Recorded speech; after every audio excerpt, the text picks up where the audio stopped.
You are listening to the FORSCOM Frontline, bringing you to our soldiers on the front lines of readiness.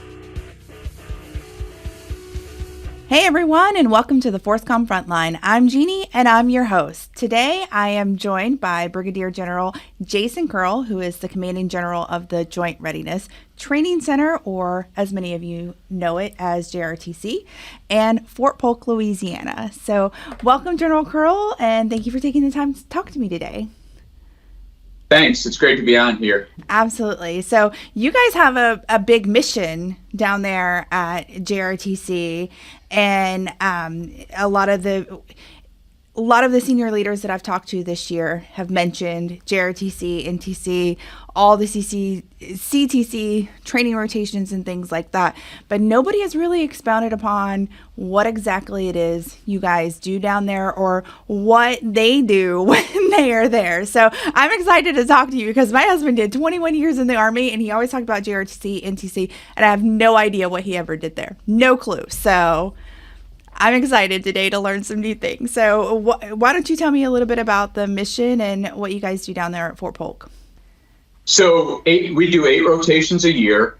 We train brigade combat teams from across the Army, mostly our light infantry mobile brigade combat teams, plus multifunction aviation task force, special operations forces, and echelons above brigade sustainment forces, DSSB, CSSB, Division Sustainment Support Battalion, and Combat Sustainment Support Battalion, and one division rotation a year. And really what we're trying to do, like a quote from George Marshall in World War II, because we get our roots back from the Louisiana maneuvers in World War II, which is when Camp Polk first stood up in 1940.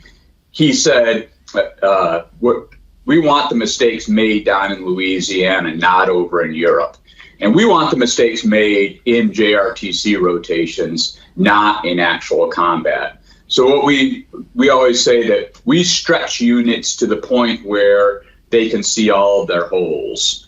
And one of the things really in the past year that I've really been focusing on is how do we close the gap between what we're seeing in places like Ukraine and the Middle East and what we're able to replicate here at JRTC in terms of UAS, counter UAS, cyber, electronic warfare. So we want to make sure that there's nothing that our rotational training units would see in actual combat that they didn't first see here at JRTC. Okay. I mean, and that's absolutely fascinating. So is there like a training standard that you guys have? Like you talk about 8 rotations. Is it the same for every unit that comes in, or is this an individualized training for each unit based off of what their mission is? It's different every rotation. So we build every rotation. Our operations group builds every rotation based on the training objectives that the division commander briefs to the FORSCOM commander at their D-150, the commander to commander's dialogue that happens about 150 days before the start of the rotation. So the division commander will brief those training objectives to the FORSCOM commander, and we'll build the rotation based on that. So every rotation is a little bit different based on those training objectives. It's also a little bit different based on the type of unit. So if an airborne unit comes in here, there'll be a brigade airborne assault airfield seizure as part of the rotation. If an air assault unit comes in here, there'll typically be a long-range, large-scale air assault as part of the rotation. 2 rotations ago in April, we did a special operations force rotation, so 5th Special Forces Group. So obviously that rotation was quite a bit different based on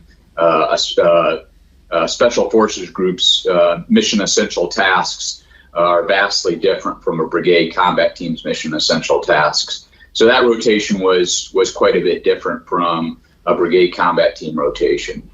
The other thing that we do is we meet units where they are in their training path. So different units will come here at different points in their training path. So some units will come here at, say, this level proficiency, and we get them to this level proficiency. Some units will come in at this level proficiency, and we get them to that level proficiency. And it's not because, this unit is necessarily a better unit than this unit.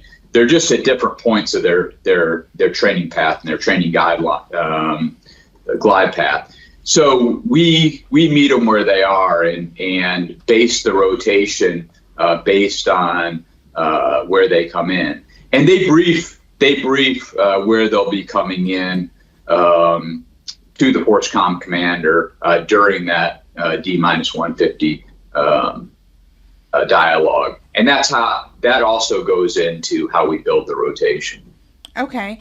And one of the things that I've heard a lot of the senior leaders talk about this year while interviewing them is baseline training. So brilliant at the basics and in really getting that individual soldier trained.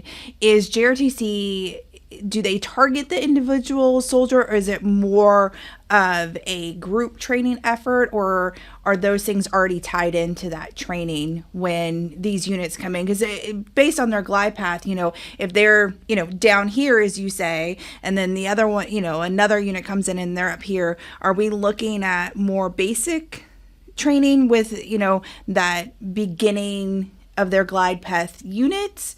Or are we just looking at training everybody as a whole? Well, both. Okay. Ultimately, it trains the brigade combat team. So the group that always, I think, gets a great training event is the brigade combat team headquarters and staff, and the battalion staffs and brigade and battalion commanders. Individual soldiers will get a great training event. Some will get better than others based on just where they are in the formation, where the opposition force ends up hitting. But unfortunately, some will get better than others. But it does stress their individual training in terms of things like pulling security, things like camouflaging self and equipment. And now, with what we're seeing especially in the Russia-Ukraine fight, when we talk pulling security, we don't just mean two-dimensional visual security.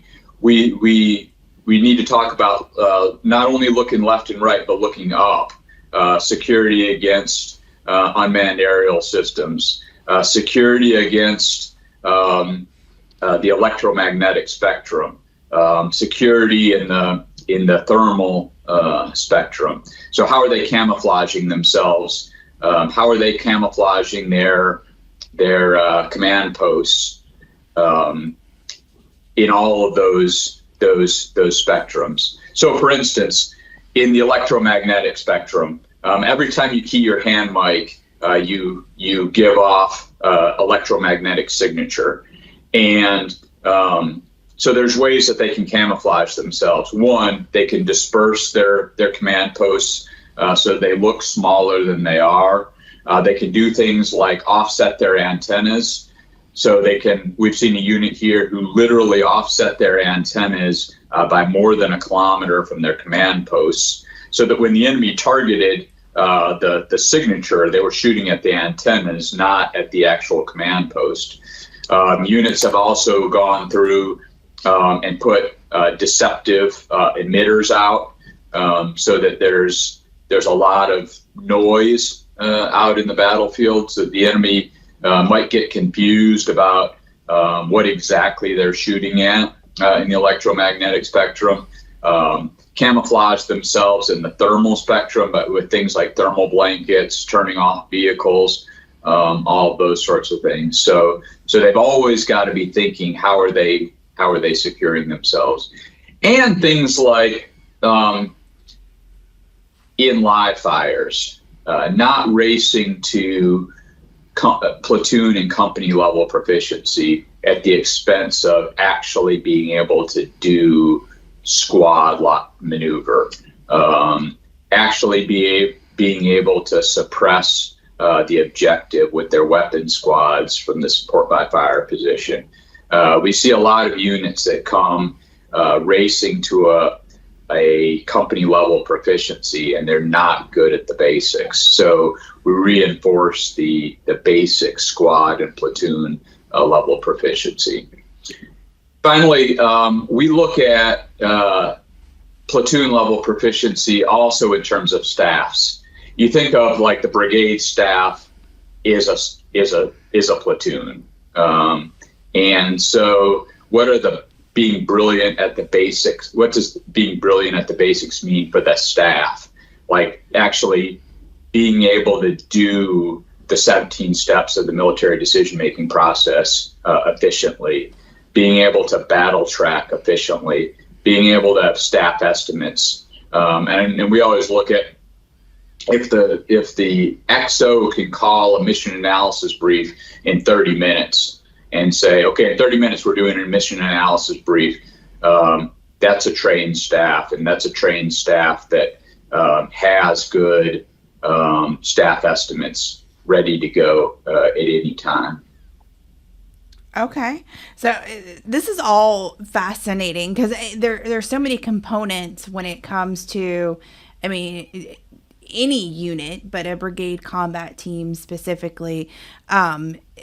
You talk about staff, you talk about the junior soldiers and everything. And so what are like some of the things that the units look to accomplish when they're going to JRTC? I know we talk about, fitting it into their glide path, but is there like specific things that they are trying to achieve out of going?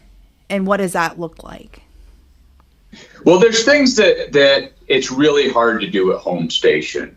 It's really hard to do brigade collective training at home station against a professional opposition force. So things like they always want to do a brigade level defense, being able to actually build engagement areas and go through the 7 steps of engagement area development as a brigade. The brigade commander looking at terrain with his S3, with his FSO, with his intelligence officer, and decide, okay, here's where I want to kill the enemy.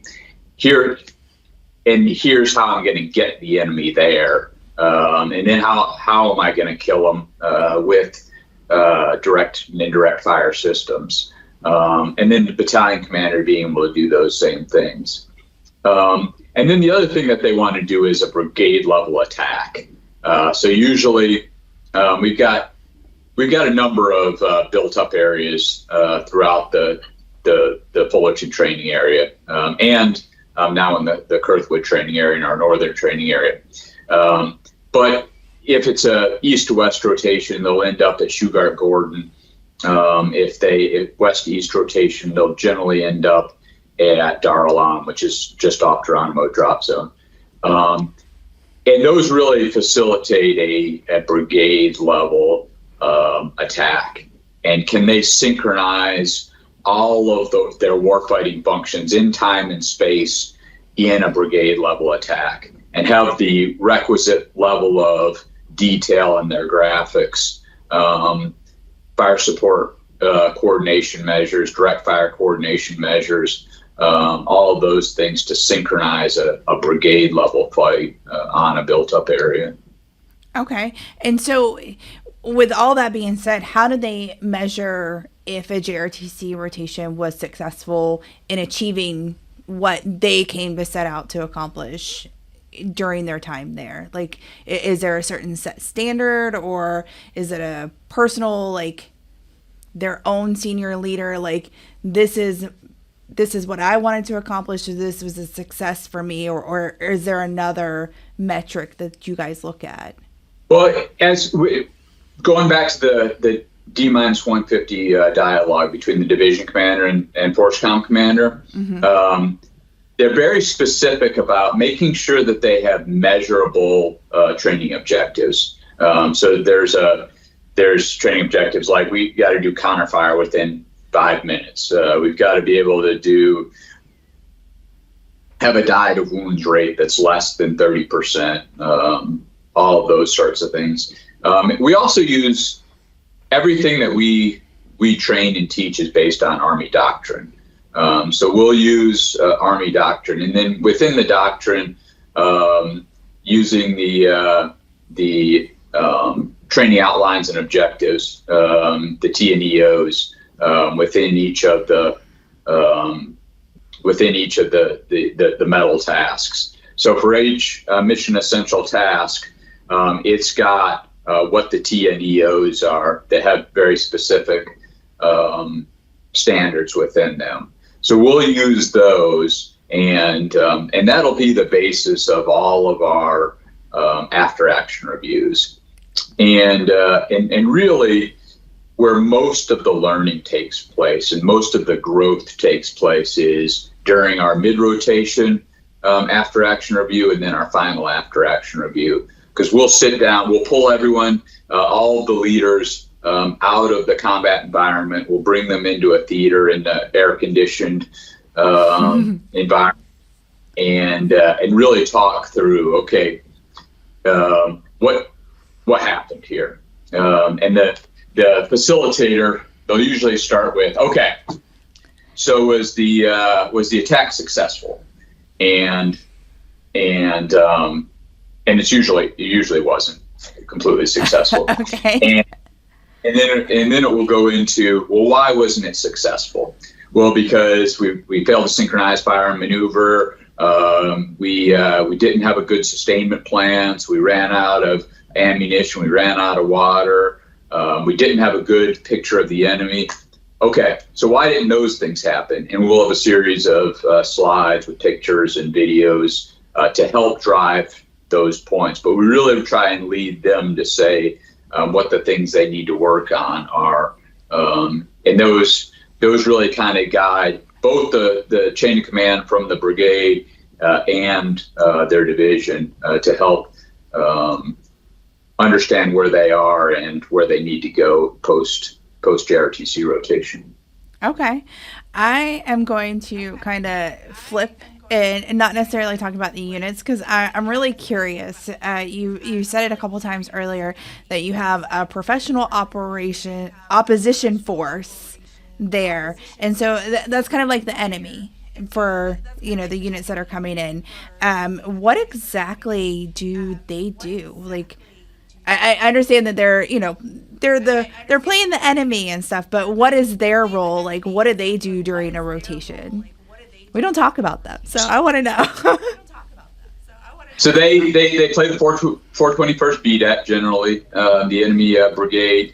That's the opposition force for the rotational training unit. It's a battalion, an airborne infantry battalion, 1st of the 509th Geronimo, and with an augment, they have 2 rifle companies augmented from the corps that the rotational training unit comes from, artillery battery, augmentation, and engineer platoon, and they're like a professional sparring partner. They aren't the RTU should be very, very focused on beating the opposition force and achieving their objectives.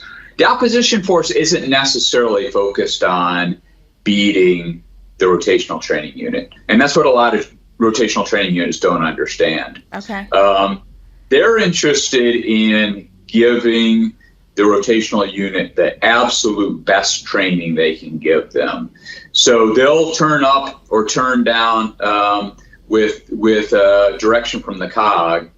They'll turn up or turn down what they're doing to meet the training objectives of the RTU. So you always know, as a rotational training unit always knows that they're doing really well when the opposition force starts throwing in very complex operations against them, very complex obstacles that they've got to fight through, very complex air attacks, very complex artillery attacks.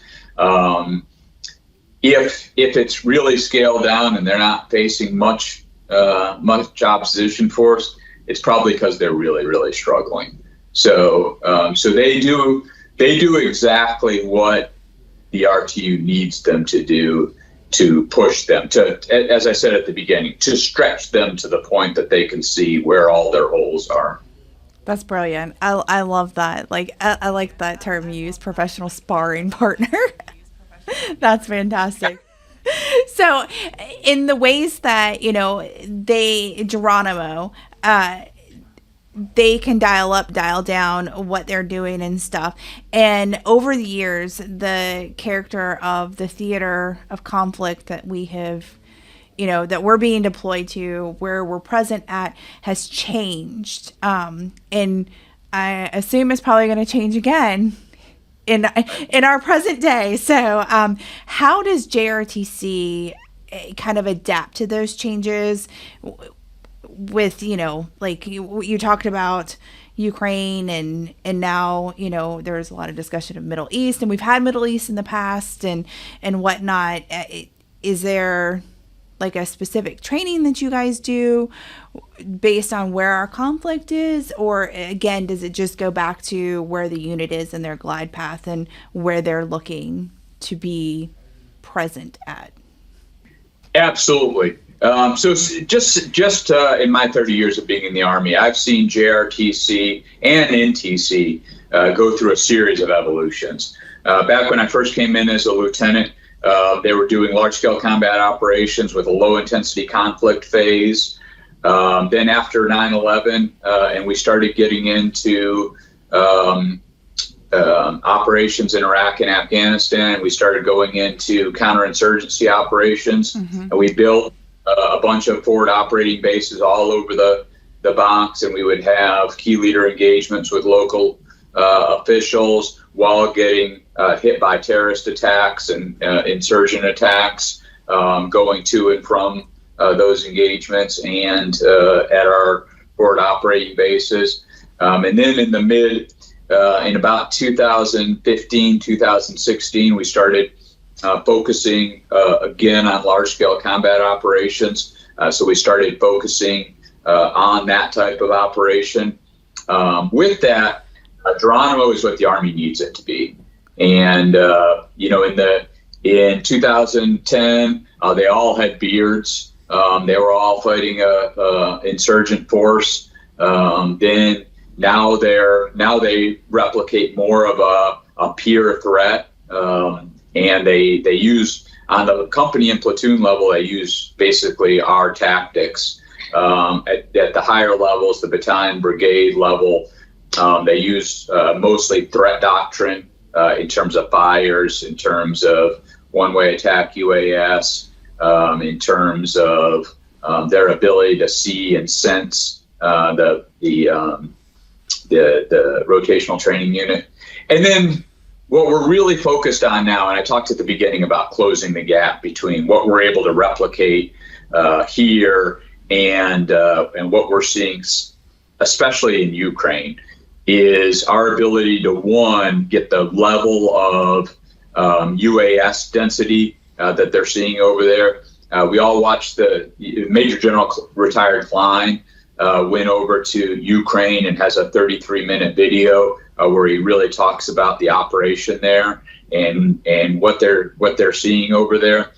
And so we want a battalion to feel like they're seeing 300 UAS a day, that they're getting hit by one-way attack UASs. We've got UASs now that have drop munitions, like a little Nerf, looks like a 60 millimeter mortar made out of Nerf, that drops on the RTU. We're jamming their precision navigation and timing. So every day we can jam their precision, their GPS, their timing on their radios from 1900 to 03 every day. We put in a request through Strategic Command and the 4 local international airports to have one 24-hour period where we jam all the precision navigation and timing, as well as another day where we jam it from 1300 to 03, so that they don't feel like they can use all of their systems 24 hours a day, because in reality, against the threats we may be facing, they may never be able to use them. So we want to make sure that they get sets and reps at everything that they're going to face in a large-scale combat operation fight here at JRTC. Okay. And so you've talked a lot about some technology stuff. So I kind of want to delve into that real quick, because you've talked about electromagnetic fields. You talked about counter UAS stuff. What other technology is JRTC using to train our soldiers today? Most soldiers just think of the opposite. Like if you're on the platoon level or below, or the company level and below, they just think of the opposition force as Geronimo. But there's actually a whole brigade or two brigade system that they're fighting with a division headquarters from the opposition force in the virtual and constructive environments. Like we have a whole, when they're defending, there's a whole two brigade attack in simulation that comes through their area of operation, and then when it hits the point where they're actually in our training box, then Geronimo goes live. We've also got 3 other brigade combat teams played by role players, and a DeVarty aviation brigade, a sustainment brigade, all played by role players in simulation that they see on their left and right limits. They get radio reports from those role players who are played by retired colonels, and they can see feed from a simulated Gray Eagle UAS. They can see simulated SIGINT, simulated ELINT that they have access to based on the simulated environment. So all of those things help feed into what they see, so that they really feel like there's a whole division fighting, and that they're not just a brigade that's out there by themselves. That is fascinating. And now I understand why people don't know how to describe JRTC, because there are so many components of what you guys do and so many aspects that you can't possibly, unless you're like in your position, or you see it from an outside perspective and you're looking at every thing individually, versus like either you're just seeing it or you're just the opposition force or whatnot. So this has been fascinating and very educational for myself, and I hope that it helps kind of explain what you guys do, especially to those newer soldiers that are coming in and that will have to go into an RTU soon, and they're going to be, at the beginning, they might just be thrown into something and be like, oh my gosh, and maybe this will help them kind of understand. So I appreciate you taking the time to kind of explain JRTC to me. I've been around the military for 20 something years now, and I finally know what JRTC does. So that's exciting. So again, thank you so much, General Curl, for taking the time to talk to me today. I really appreciate it. Thanks for having me on. This was great. Absolutely. Thanks so much. And we'll see you next time on the front line.